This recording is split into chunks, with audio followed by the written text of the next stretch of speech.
I don't look forward to a sales call. So don't make it a sales call. You need to put yourself as being the trusted consultant. People, they're never going to remember what you say and what you do, but they will always remember how they felt. That's right. In your presence. Sales isn't complicated. All right. If you can provide someone with clarity and certainty, they have confidence. When they have confidence, they can take action. And remember, like, sales doesn't just stop at the signed contract. You know, that whole relationship gets carried through the projects.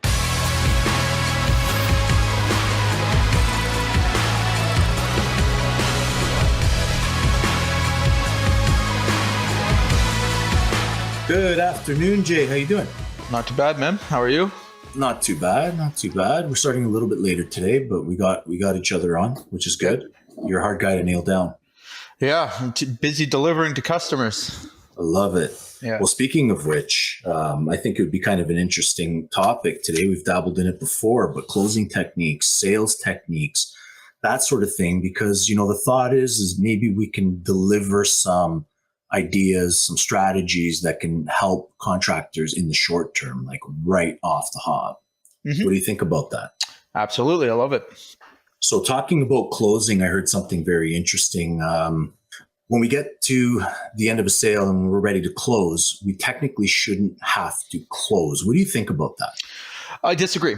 Okay. Yeah? So, and wholeheartedly. So I believe in business, especially in contracting. Most contractors are afraid of damaging the relationship by asking for business, and therefore they don't make good closers. They make good salespeople, and this tends to be owners and contractors themselves, is that they've never really leaned into learning what good closing techniques are. And it's very simple. There's salespeople, and anybody can go out and present your offer, okay? But sales sort of stops at the word no, or any sort of resistance, right? Okay. A closer starts at no, meaning that they're able to handle everything in the entire experience. And really, again, some people are uncomfortable with being told no and having to work through someone's resistance, having to move a no to a yes. And again, this is the difference between being a 7-8 figure contractor and really struggling to get 6. Like, you know, I see it every day. So it's super important that all owners, anybody that's listening to this, again, anybody on your teams, that they learn sales, because it's one of the most powerful, most useful skills. But the thing about sales, in which I think is a massive misunderstanding, and I see a lot of ignorance around, is that it's learn it one and done. Like, I'm good now. No, the best salespeople in the world, the people that are truly closing at a high level and demanding higher prices, okay? And this is a big difference. Like, if you're giving your work away and you're bragging about your closing ratio, hey, anyone can give stuff away for free. Anybody, right? But come to me when you're selling your product or your service for double the price of the nearest competitor. Come to me and discuss that, and then we'll have a whole different discussion. When it's instantly no in every situation, how do you overcome that? And I mean, that's the situation we, you know, at J. Carter Roofing are generally in, is that we get no 99% of the time. And that's okay. We turn those no's into 40% of them being yes after, you know, we're done closing the deal. That's done. That's awesome. I want to dig into that. Sure. Like, how are you flipping these no's? Because we get them all the time. Certainly. So before, this is what we call an objection handle. And I think before we get into like the objection handle process, what we have to understand is the general framework of selling to somebody professionally and at a professional level. So let's really think about this for a second. I think most salespeople are using a 1950s style car salesman, you know, pitch it, and they spend 60 to 70% of their time pitching their offer to the customer. What they don't do is they don't learn to actually like disarm the resistance. They actually create sales resistance for them and the client. They create this gap by, you know, telling the customer what they need, by, you know, imposing their pitch, by pitching too soon, by not listening to what the customer's actual needs are. So my advice here, and this is probably the best advice that I could possibly give, is learn to do a sales presentation by asking questions. by digging deep and going through a structured way to get people to actually sell themselves. And how do you get someone to sell themselves? It's very, very simple. Nobody wants to be sold to. The second you become a car salesman, you create sales resistance and your prospect shuts down. Yeah. Okay. When you make the discussion about them by asking skilled questions, right? Bringing them through the experience and finding out the whys and, the problems, talking about what solutions they understand and making it about them. Well, at the end of the day, people trust themselves. They don't necessarily trust you. Right? They don't necessarily, you haven't built that, but I'll tell you one thing for sure.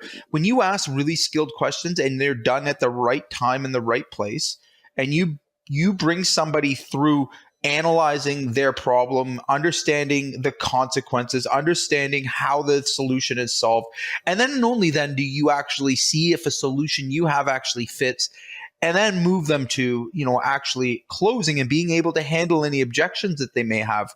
I mean, that's going to get you a far better result, and especially with a higher level clientele. So, I mean, again, we're not going in there and pushing our sale. And, a lot of salesmen are very pushy, and this can be aggressive. It doesn't feel good. You know what I mean? And, for sure. And again, we've all been in high pressure sales situations. And I think, more and more, society and what we're seeing is moving away from that type of sale. People don't want salespeople in their house. They're generally not trusted. Not always, but for the most part. Like, again, I don't look forward to a sales call. So don't make it a sales call. You need to put yourself as being the trusted consultant. And that starts before you even get to the house or even get to the property or the project. You can establish that through thoughtful messaging, right? And really making sure that when you meet with a client that they see you as an expert. They see you as a trustable consultant. All right. And again, you're not going to do that ever, at least not in my experience, by making it about you or your company. No one cares about you. No one cares about your company. No one cares about anything. What do they care about? What's the one thing they care about? Well, I would say value. They care about themselves and their problem. Of course. Okay. Right? Of course. So value. I love that term value. What is value? Value, to me, at least, all right, in my humble opinion, value is the security that you give them, the peace of mind that you're able to offer. You could get somebody to, go with your company or go with your services based on how they feel about you. Because at the end of the day, people buy with emotions and they justify with logic. Yes. All right. And when I say value, Jay, there's a lot of things that a customer can value. Mm-hmm. Doesn't necessarily have to be directly correlated to your product. That's right. It could be relationship. It could be understanding. It could be the fact that you're listening. There could be a lot of things in the process that people value. I wanted to kind of go back to the disarming thing. I didn't want to glaze over that too much because I think it's fair to assume, obviously, that once a customer is engaged with you in a sales process, they're immediately armed. I mean, that's it. But the disarming process, as you were mentioning, it obviously has a lot more to do with listening and asking curious questions to lead that customer to making the decision to purchase without forcing them, without pitching them. And I think that's where I was leading at the very beginning when I mentioned about closing. You shouldn't need to close in the sense that if the customers arrived at that conclusion on their own, accord, that the closing process shouldn't be a lot of objections that you're dealing with. There shouldn't be that many because those should have been disarmed throughout the process. Correct. Right? Maybe the way I see disarming in a conversation is we're always lowering the sales resistance. We don't want to make the call become about you against them. And I think that happens so frequently, but just naturally, even if you have good intent going into a call, but I always look at it as I don't have to sell. I don't have to pitch. I'm there. I'm always just disarming. I'm making them feel comfortable in the situation we're in, having a conversation. And what do people love to talk about? more than anything. Themselves. Right. Absolutely. And this is just it. And I think, you're taking the sleaziness out of the sales process, because we know it's not going to work. I mean, it doesn't work on you. Why should it work on the person you're trying to communicate with? Right. But the listening and the remaining curious, I think, is like probably the most powerful tool that you have throughout that process. And here's the thing. I teach this to technicians. I teach this to people that have no experience in sales. Over and over again, we see a higher result. The reason why we see a higher result is because it's stressful when you have to pitch. Think about it. When you're going in and you're putting all of this focus on an outcome of closing a deal or getting a job, when really you're lowering your value right off the bat by thinking in that way. Absolutely. Right? Absolutely. We have to think about it a whole different way. What if we went into the situation thinking about, hey, you know what? It's not my place or my job here to persuade them per se, right? I'm not going to focus on the outcome as being a closed deal. I'm actually just going to focus really, really intentfully on solving a problem. If I can't solve a problem for them, then I have no business being there. And you have no product for them. Yep. So that conversation becomes a whole lot easier to have. And honestly, it's putting the stress and the pressure on the client where it should be. It's their project. It's their ideas. When you get that information out of them, you're releasing stress and anxiety from them by asking the right questions in the right way with the right tone and getting them to really think about the situation and what they want. And when you do that, the good majority of people will thank you and respect you, even if you don't get the sale. Okay. Right. And that's really, really important to remember is that, and again, I can share this with you, roughly about 40% of our leads come from people we never did business with, right? How is that possible? Well, because we delivered value in their eyes. We were a trusted consultant, all right, with a higher price than they could afford to pay. And that's okay. Right. Does that mean that they don't trust us to recommend us to their aunts, their uncles, their nephews? Like, no, of course not. That's how business is done. So again, if you're not naturally good at sales, this is a lot better approach.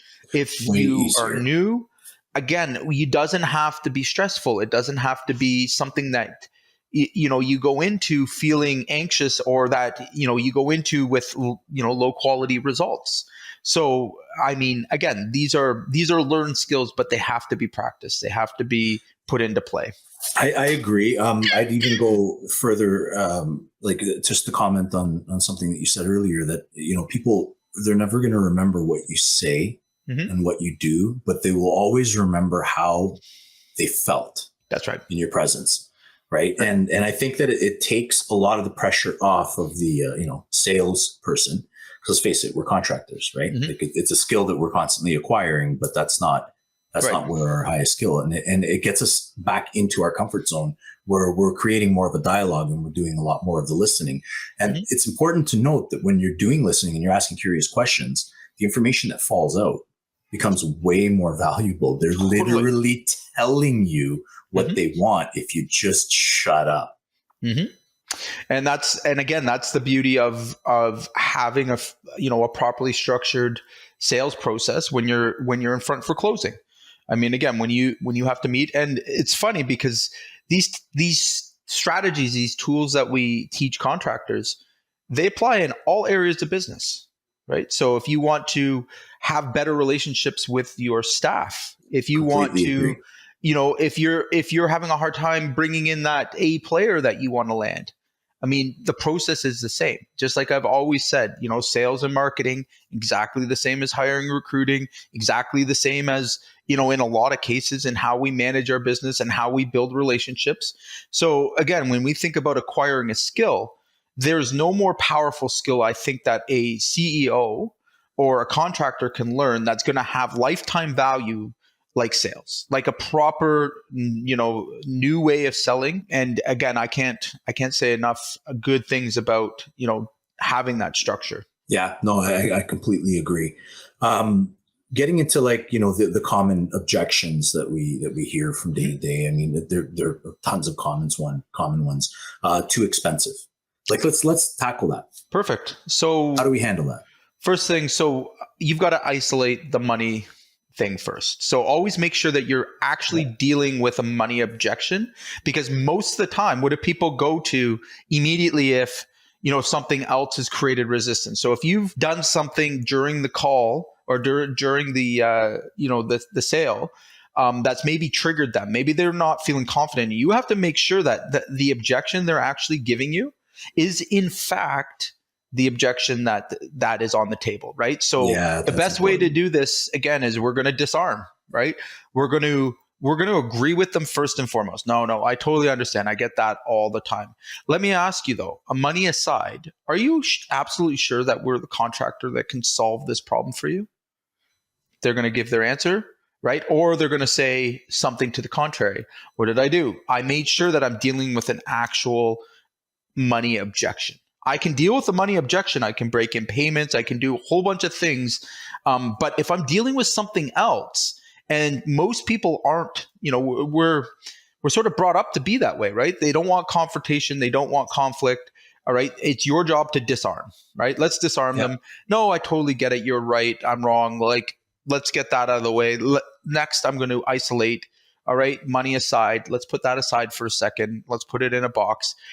Are you absolutely sure that we're the contractor? Can you trust us to do this job for you? All right. It's very difficult for somebody when they're asked a direct question like that to, if it is something about the way you've presented your offer, the way you look, the way, like, if they don't trust you, I mean, they'll give you the money objection to get rid of you, right? They're not going to tell you, no, you look like a grub and I want to go with another guy, right? But it's true. Once you get them into that situation, so again, how you handle that, all right, is either going to disarm them and open up dialogue that's going to allow you to now get deeper into it. And if you do, in fact, have a money objection, we're going to want to make sure that, and I hate the term comparing apples to apples. I don't believe that there's ever a situation where we should be comparing anything, right? Ultimately, we have to get them to reestablish. And these are the, when we're asking skilled questions you had brought up earlier, how much information comes out. So things like consequence. Yeah. Earlier in the conversation, we should have had a question in there that really, makes them understand, because that's the information that I'm going to pull, all right, to be able to use in these objection handles. So like Mrs. or Mrs. Smith, earlier you had mentioned to me that your biggest concern was not getting a great project installed by a reputable company that would, provide a warranty for you long past your retirement. You don't want to have to replace this, this roof during retirement, correct? No? Yeah. Okay, great. I got that. Totally understand. So, when comparing that, are you, has something changed maybe in terms of the value that you see in a full lifetime warranty and never having to replace the roof again? Is that really, is that a concern for you? Yep. Right? Even asking, did I understand that correctly? Yep, absolutely. Right? And it's a very, very non-aggressive way of handling. Absolutely. We're using things that they have told us to make sure that we have clarity. And I mean, ultimately, at the end of the day, sales isn't complicated. All right. If you can provide someone with clarity and certainty, they have confidence. When they have confidence, they can take action. That's leadership, right? When you can give somebody those things and they're going to feel relieved by working with you. And remember, like, sales doesn't just stop at the signed contract. That whole relationship gets carried through the project. So guys out there that aren't selling correctly, that are maybe using high pressure tactics, using old, sales strategies that just don't work anymore, they already create a mistrust with the customer. And then they wonder why the customer is, slow to pay, why they give you a hard time throughout the job, why they never really establish trust in you. I mean, again, if you're running into those situations, then you really need to look at, well, where did this start? Where was this triggered? Right. And I think all too often, the other big thing that I'm seeing a lot of is not having things structured in a way that everybody in the company should know how that sales call has gone. Yeah. Right. Yeah. Like, we don't, again, there's got to be rules and structure to the call, because if you're just sending people out there that can say whatever they want to say, you're opening yourself up for a lot of headaches. And I see it all the time. Problem. Yeah. Right. And it has, a lot of it has to do with over-promising and not communicating those promises and under-delivering. And people will feel, taken advantage of. That's right. Right. Like, lied to. That's a hell of a way to start a relationship. Destroys a company's reputation, almost immediately. Right. You got to work with these people for another 2 months, 3 months, 6 months. Who the hell knows? Right. Totally. You got to start off on the right foot. That's right. So, I mean, the best way as well to grow a sales team is actually to lean in and learn sales yourself, right? Yeah. I'm a strong believer of that. If a CEO or anybody that's, looking to manage a sales team now or into the future, if you're looking to manage a service tech, if you're looking to manage, like, what is the structure? And like, again, you don't need to be out closing deals every day, but you definitely need to understand how and what is being said and how it's being communicated, and being able to coach your staff on exactly what it is and the experience you should be providing to your customer. And most importantly, like, the questions, right? If we just Absolutely. learned really skilled questions, again, it can get to the point where you could send your 12-year-old daughter in there and probably have the same conversation, and I do exaggerate slightly, but it really does come down to that. When you really have a good offer, you have, a good, a good reputation for yourself, and you've done the things required, then you should have a consistency in your sales. And if you Yeah. don't, then, it's time to, first of all, learn those skills. It doesn't, it'll never hurt you. And then be able to actually, hold your team accountable with those skills. Yeah. By the way, I have a 12-year-old daughter, and she Mhm. would spin circles around us. I guarantee you, Absolutely. when it comes to that. One thing that we never really touched on that I know we've talked about in the past, and I think it's important to pull up, is understanding the personality archetype of the people that you're Mhm. dealing with, and how valuable that is throughout the sales process. Yeah. You have a method to that, right?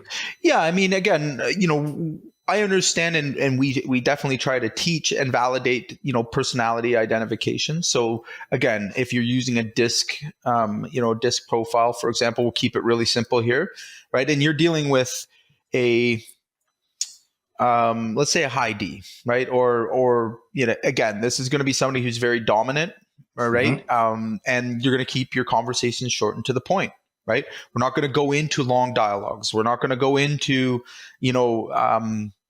wordy conversations, really. Nope. We want to keep it to the point. We want to keep it straight. But again, it comes back to listening. If you're asking questions, it's pretty hard to get into those long dialogues. So you're unless 100% you're being right. explained, right? And for high Ds, perfect. That's the way they want to be served. And again, when you bring out information for them, as long as it's intelligent, I mean, don't be asking stupid questions. Don't be asking unrelated questions. And body language and tonality is going to say everything about your confidence. Yeah. Right. So now let's take it to another profile. Like, let's say that we're dealing with somebody highly compliant. All right. Timid, scared of spending money. Again, how do we disarm?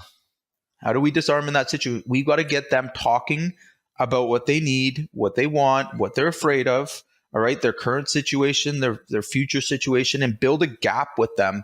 So by the end of that conversation, they've basically, shared with you everything that they are concerned, all their anxiety, all their fears. And all we're going to do now is transition them into how your solution can solve those problems. And again, you keep it to the point, very compliant in terms of, A equals C, A equals B, right? And it's a pretty straightforward call. Now, again, if you've been in sales for a long period of time, when it comes to personality types, some people always have that one personality. I struggle a bit with S, but in terms of developing your sales skills, that's where you need to practice, right? You need to do role plays. You need to, be practicing those skills, because I mean, even give it a couple of weeks off, and all of a sudden you're not coming to those questions as quickly as you normally would, and you start to slip backwards, right? And I see that a lot. Even seasoned salespeople that are selling every day, they can get into a rut. They can get, they can start to slip, or really lose that energy that comes in the call or in the meeting. And I see that more often than not. And I would even recommend, again, we role play. We can actually plan for these kind of situations. Yeah. And when you mentioned about slipping, I think that a lot of it kind of falls back to the listening and being curious. You can always regain yourself. We all have bad days.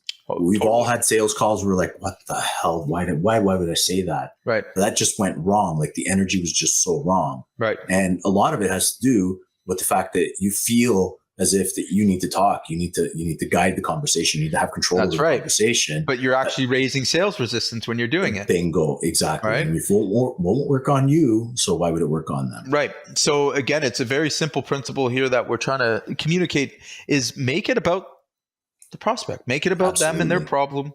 Don't ever make it about you. Don't want the attention to be on you. And to me, that's leadership. When you can lead somebody through, a series of questions that relate directly to the problem they're trying to resolve, that get them to open up to you, and your solution fits their problem. Okay, now you've become a consultant. You've taken a doctor's approach, right?